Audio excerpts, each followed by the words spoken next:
Honda has come a very long way with the Accord.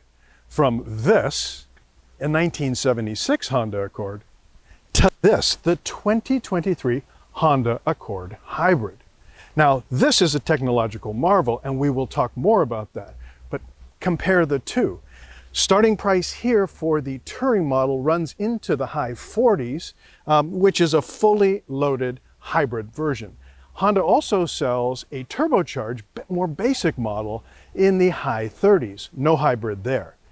Whatever you choose here, it's going to cost you a lot more than it did almost half a century ago.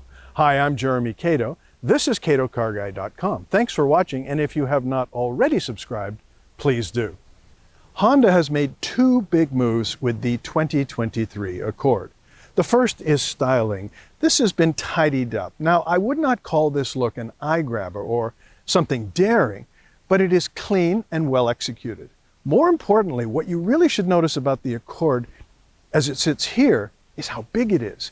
It's called a mid-size car, but its dimensions are really on a par with Toyota's Crown, which Toyota is calling a full-size model. All the details here, the gaps, the panel gaps, the seams, they're all uniform, very nicely done, very Honda. Now, the second piece I want to talk about is the technological piece. And the hybrid system here has been really upgraded to something that, well, essentially, if you drive the Honda Accord Hybrid, you're driving an electric car. It just happens to have an onboard generator. Before we get into the technological details, two important points about the user-friendliness of this Accord. Number one, the trunk opening. Now, you'll notice there's a fastback design here, which means the trunk opening ends up being quite small, quite narrow. It's not really very user-friendly, and if you were trying to load a baby stroller or a walker, depending on your life stage, you might find this a real pain. The second big development for consumers is the move finally to the Google, the Android operating system. It's in this car, and it really, really is fantastic. It is a big leap forward for Honda, and given that Honda's had all sorts of problems with infotainment systems in the past, thumbs up to that. Yes, the first integration of Google built-in really brings you seamless on-the-go connectivity. And this includes Google Assistant, Google Maps, and Google Play. On top of that, over-the-air software updates are standard. This cabin is huge, but wow, it is relentlessly black. Honda could have broken things up a little bit with some more trim bits and a little bit more changes to the color palette. I know we have this egg crate grille here, which is sort of interesting, but I think it'll be a nuisance to clean. The vents, by the way, are behind it, and you control them with these little knobs. And there's this piano black trim, which just adds to the blackness of the whole thing. However, the functionality is really great. You've got your USB ports down here.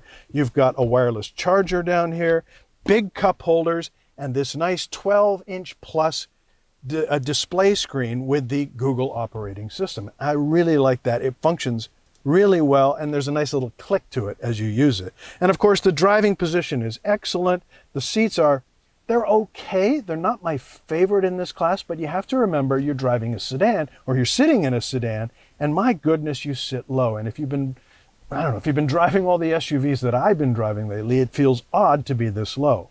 There's lots of power controls for the driver's seat, but here on the Touring model, the power controls are very limited for the passenger, and I certainly would like more lumbar support here. You've got some storage in here, and of course you can change the drive modes with this switch right here. Overall, it's a clean design, it's not particularly creative, and it's not particularly eye-grabbing, which, I don't know, if I'm spending 50 grand, I want to be wowed. The back seat here, well, it's huge. I mean, the space here is amazing. I have the front seat set up for me, and I'm just over 6 feet tall. And look at all the legroom I have. However, headroom.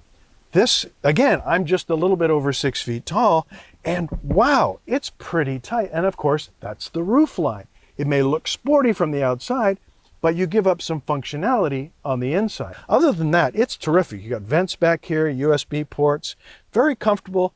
It's a real winner back here. What's going on with the powertrain? Wow, this is the most exciting part of the entire 2023 Accord story. Now, Honda is calling its latest hybrid iteration the two-motor hybrid. Two motors refers to the two electric motors. One is a generator, which charges the battery, and the other is the traction electric motor, which drives the front wheels in the front drive Accord. But there's a third motor, and that's the gasoline motor. It is an Atkinson cycle gasoline motor, which makes it very efficient. Now, the gasoline motor, most of the time, is actually driving the generator, which is charging the battery, and it is the battery that drives the front wheels through the traction motor. Wow, there's a lot going on here. However, in some instances, the gasoline motor locks up with a clutch mechanism and it participates in driving the front wheels.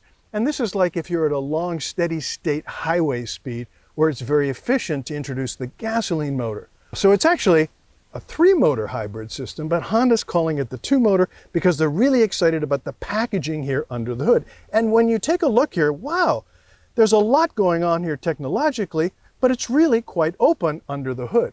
The battery, by the way, it's in the back. On the road, this hybrid Accord is really a pleasure to drive.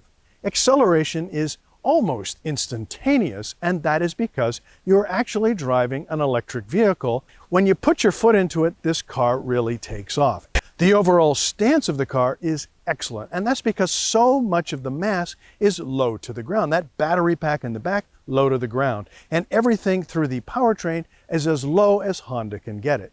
So as you roar down the highway, it feels planted, it feels solid, it feels absolutely safe.